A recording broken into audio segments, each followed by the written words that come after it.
जय हिंद सांग माने चलते देखी ना आमर जो रही जूनियर टीचर स्कीमेटिक अपडेट। तो आपण जानते दीर्घ दिन धरी आपणकर जूनियर टीचर केसटी चली प्रथम यह रिजल्ट आसी आपणकर जनवरी 15 तारिख रे किंतु एबे पर्यंत पोस्टिंग हो पारि ना एवं प्रथम यह सिंगल बेंच रे केस होता या डबल बेंच होता ऑलरेडी केस राय आसी सारी एवं कोर्ट ऑर्डर दे सारी जे उसेपा जो रही आमर जी कि प्राइमरी टीचर को नियुक्ति दिए तांकू अथॉरिटी को ऑलरेडी कह जे आपण यथाशीघ्र नियुक्ति दिंतु किंतु उसेपा जाशुणी किंबा किसी ऑफिशियली कारण बहुत डिले करुच्ची 20K बा आमर जो 20,000 जूनियर टीचर रिक्रुटमेंट अच्छी नियुक्ति को लेट होची।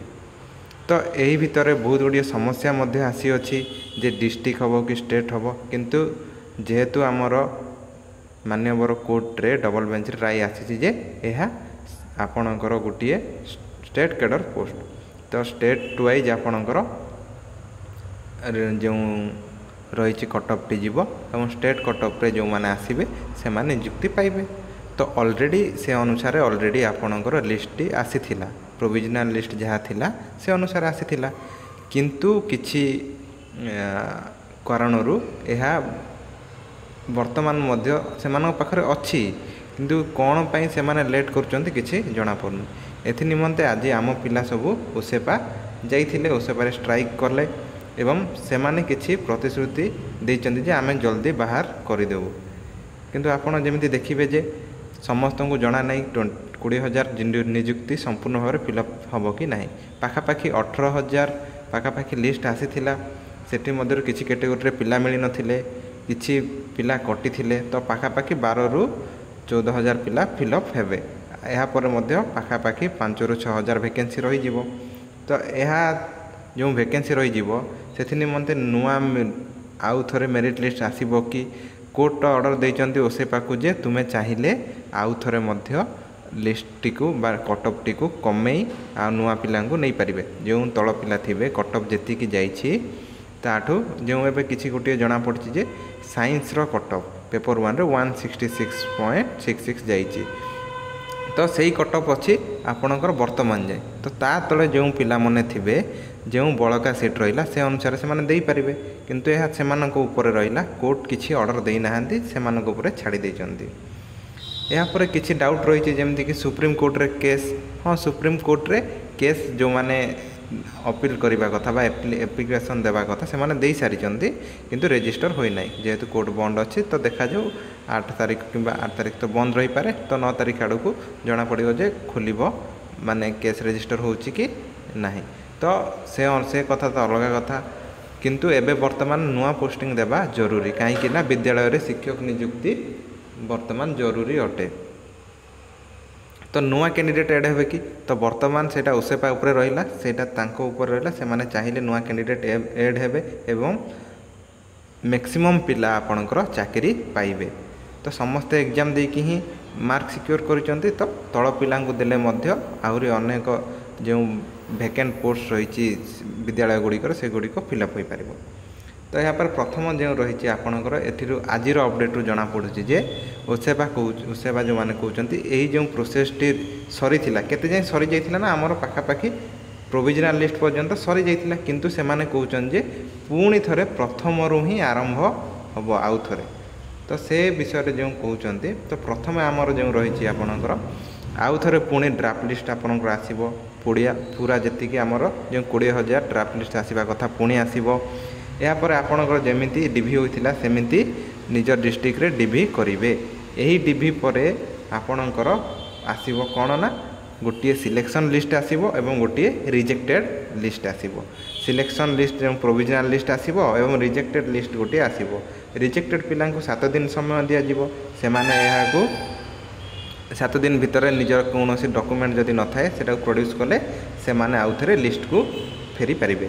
प्रोविजनल लिस्ट आसीबो प्रोविजनल लिस्ट शेष में कौन आसे ना आपणकर फाइनाल लिस्ट आसे। तो फाइनाल लिस्ट पुणी आउ थरे एटा पुणी प्रोसेसटा पुणी आरंभ रू नहीं चलिबार सूचना मिलुअछि उसेपा जो ऑफिस तरफ। तो से माने जहाँ कहते देखा जो एबे पर्यंत तो किसी जना नहीं जे कौन हम ତ ଆଗକୁ ଯଦି ସେମାନେ ମ୍ୟାକ୍ସିମମ୍ ପିଲା ନିଅନ୍ତି ତାହେଲେ ଆଉ କିଛି ପିଲା ମଧ୍ୟ କଟଅଫ୍ କମାଇ ପାଇପାରନ୍ତି। ତ ଦେଖାଯାଉ, ଯଦି ସମ୍ପୂର୍ଣ୍ଣ ତ 20,000 ଫିଲ୍ଅପ୍ ହୋଇପାରିବ ନାହିଁ, କିନ୍ତୁ ଯେତେ ମ୍ୟାକ୍ସିମମ୍ ହୋଇପାରୁଛି ସେତେ ଥର ଆପଣଙ୍କର କଟଅଫ୍ଟିକୁ କମାଇ 2 ଥର କିମ୍ବା 3 ଥର ଆପଣଙ୍କର ଯେଉଁ ଲିଷ୍ଟ ଗୁଡ଼ିକ ଆସିବ ସେ ଅନୁସାରେ ସେମାନେ ଫିଲ୍ଅପ୍ କଲେ ଭଲ ହୁଅନ୍ତା, ମ୍ୟାକ୍ସିମମ୍ ପିଲା ଫିଲ୍ଅପ୍ ହୋଇପାରନ୍ତେ। ତ ତାହା କିଛି ଜଣା ନାହିଁ ଏବେ ପର୍ଯ୍ୟନ୍ତ। ଓସେବା ଯଦି ଚାହିଁବ ନିଜର କଟଅଫ୍କୁ କମାଇ second merit list, third merit list ପର୍ଯ୍ୟନ୍ତ ବି ବାହାର କରିପାରିବ। କୋର୍ଟ ଏଇଟା ଅର୍ଡ଼ର ଦେଇଛନ୍ତି ଓସେପାକୁ, କିନ୍ତୁ ତା ଉପରେ ହିଁ ରହିଛି, ଓସେପା ଯଦି ଚାହିଁବ କରିପାରିବ। ତ ଆଜିର ଅପଡ଼େଟ୍ ଏତିକି ଥିଲା। ତ ପିଲାମାନେ ଯାଇଥିଲେ, ଡିସ୍କସନ୍ କଲେ, ତ କ'ଣ ରହିଛି ପ୍ରୋବ୍ଲେମ୍ ତ କିଛି ଜଣାପଡ଼ୁନି। ତ ହଁ, କିଛି ପିଲାଙ୍କର ଏଇଠି ଅଛି ଯେ ଡିଷ୍ଟ୍ରିକ୍ଟ ବି ଯେଉଁମାନେ ପାଇଥିଲେ ପୁରୁଣା ଲିଷ୍ଟର ପିଲା କେହି ମଧ୍ୟ କଟିବେ ନାହିଁ, ସେମାନଙ୍କ ଲିଷ୍ଟ ଯେମିତି ଅଛି ସେ ଅନୁସାରେ ହିଁ ଆସିବ। ତେଣୁକରି ସେଥିପ୍ରତି କିଛି ଭୟ ନାହିଁ। ତ ଆପଣଙ୍କର ଯାହା ପୁରୁଣା ଲିଷ୍ଟ ଥିଲା ସେ ଅନୁସାରେ ହିଁ ଆସିବ, ଆପଣ ସେଥିପ୍ରତି ନିଶ୍ଚିତ ରୁହନ୍ତୁ। କିନ୍ତୁ କିଛି ଜଣଙ୍କର ଡିଷ୍ଟ୍ରିକ୍ଟ ଚେଞ୍ଜ ହୋଇପାରେ ବୋଲି କୁହାଯାଉଛି। ତ ଚେଞ୍ଜ ହୋଇପାରେ, ନ ହୋଇପାରେ, ସେମିତି କିଛି ନାହିଁ। ମୋତେ ତ ଲାଗୁଛି ଚେଞ୍ଜ କିଛି ହେବାର ନାହିଁ। ଖାଲି ଯାହା ହେବ, ଏବେ ଯଦି ସେକେଣ୍ଡ ମେରିଟ୍ ଲିଷ୍ଟ ଯଦି ଆସେ, ମାନେ ଏହି ପିଲାମାନଙ୍କର ଜଏନିଂ ସରିଲେ ଆପଣଙ୍କ ସେକେଣ୍ଡ ମେରିଟ୍ ଲିଷ୍ଟ ଆସେ, ତାହେଲେ କିଛି ହୋଇପାରିବ। ଏମାନଙ୍କର ଜଏନିଂ କେବେ ସରିବ ନା ଆପଣଙ୍କର ଏହି ମାସ ଜୁଲାଇ ମାସ ଶେଷ ସୁଦ୍ଧା କିମ୍ବା ଅଗଷ୍ଟ ଫାର୍ଷ୍ଟ ୱିକ୍ରେ ଆପଣଙ୍କର ଆପଏଣ୍ଟମେଣ୍ଟ ଦେଇଦେବେ ବୋଲି ଲାଗୁଛି। କିନ୍ତୁ ସେମାନେ କ'ଣ ପାଇଁ ଡିଲେ କରୁଛନ୍ତି ସେମାନେ ହିଁ ଜାଣିଛନ୍ତି। ସବୁ କିଛି ପ୍ରିପେୟାର ହୋଇକି ଅଛି। ତ ସେମାନେ ଯଦି ଲିଷ୍ଟଟିକୁ ପବ୍ଲିଶ କଲେ ଭଲ ହୁଅନ୍ତା, ଜଲ୍ଦି ସେ ପିଲା ଚାକିରି ପାଇଯାଆନ୍ତେ। ବହୁତ ଚାପରେ ଅଛନ୍ତି ପିଲା, ଅଲରେଡ଼ି ଚାକିରି ନ ପାଇକି ଅଲରେଡ଼ି ସିଲେକ୍ଟେଡ଼ ପିଲା, ସେମାନେ ଅଲରେଡ଼ି ଦୀର୍ଘ ଦିନ 6 ମାସ ହେଲା ସେମାନେ ସେମିତି ହିଁ ଘରେ ବସିଛନ୍ତି।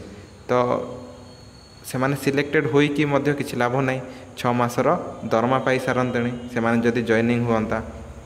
ତ ଦେଖାଯାଉ ସେମାନଙ୍କୁ କେବେ ଜବ୍ ଦିଆଯାଉଛି।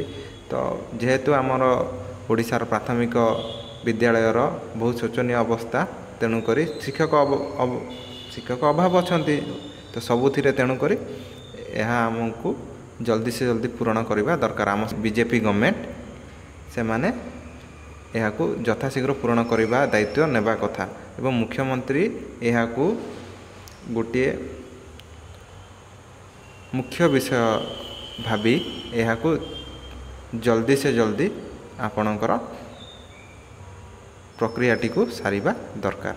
କିନ୍ତୁ ସେ ବିଷୟରେ ମନ୍ତ୍ରୀ ଏବଂ ମୁଖ୍ୟମନ୍ତ୍ରୀ ଯଦି ଉଭୟ ତତ୍ପରତା ଦେଖାନ୍ତି ତାହେଲେ ଜଲ୍ଦି ସେ ଜଲ୍ଦି ଫିଲ୍ଅପ୍ ହୋଇପାରିବ।